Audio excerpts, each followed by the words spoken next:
Bonjour les enfants, aujourd'hui nous allons faire un petit peu d'histoire parce que la leçon, d'après certains, a été un petit peu compliquée à apprendre.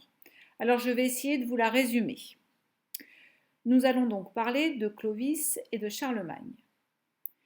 Nous sommes donc au Moyen Âge, la période qui est juste après l'Antiquité. Les barbares, c'est-à-dire les étrangers, sont venus en Gaule et ont fondé plusieurs royaumes. Clovis, que voici, en 481, réussit à unir les Francs dans le nord de la France. Voilà son royaume. C'est en noir, voilà, au nord de la France. Et devient roi des Francs, le premier roi des Francs.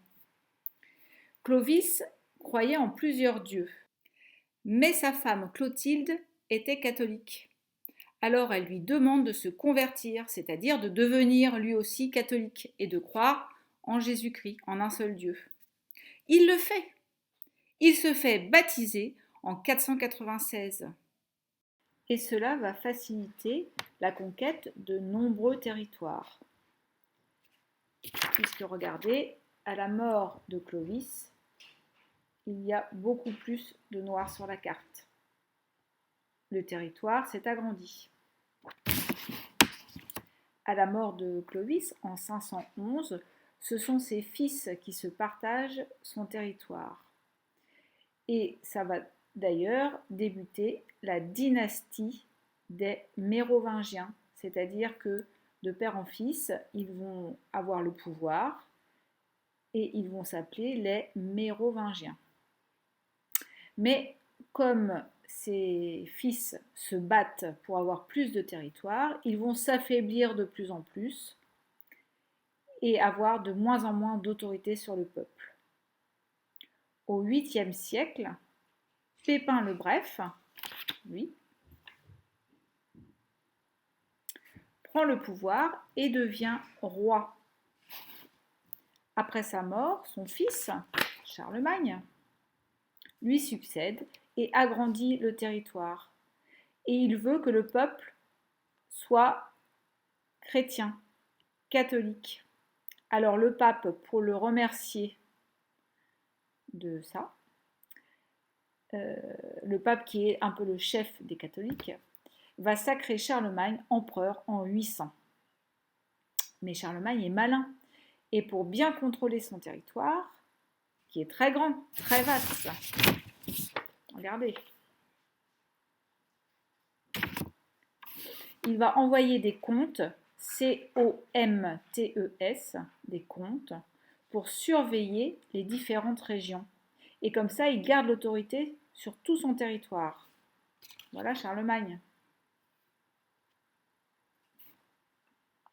Après la mort de Charlemagne, ses successeurs, qui forment la dynastie des Carolingiens, va succomber aux invasions des Vikings, qui mettront fin à leur dynastie.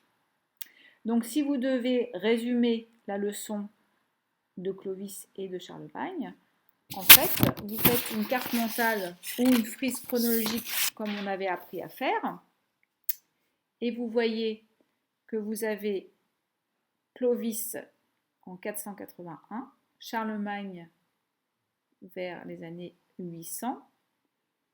Vous avez les deux dynasties, la dynastie des Mérovingiens, la dynastie des Carolingiens.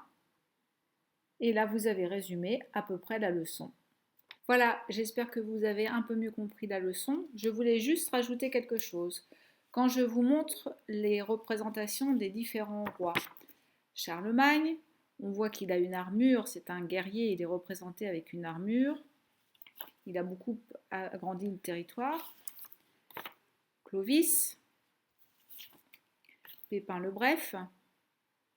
En fait, toutes ces représentations, si vous regardez bien, il y a à chaque fois la couronne et le sceptre. Le sceptre, c'est le grand bâton qui est le symbole du pouvoir royal. Et bien, à chaque fois, pour montrer que c'est un roi, on met ces deux attributs, la couronne et le sceptre, et souvent une grande cape ou un manteau.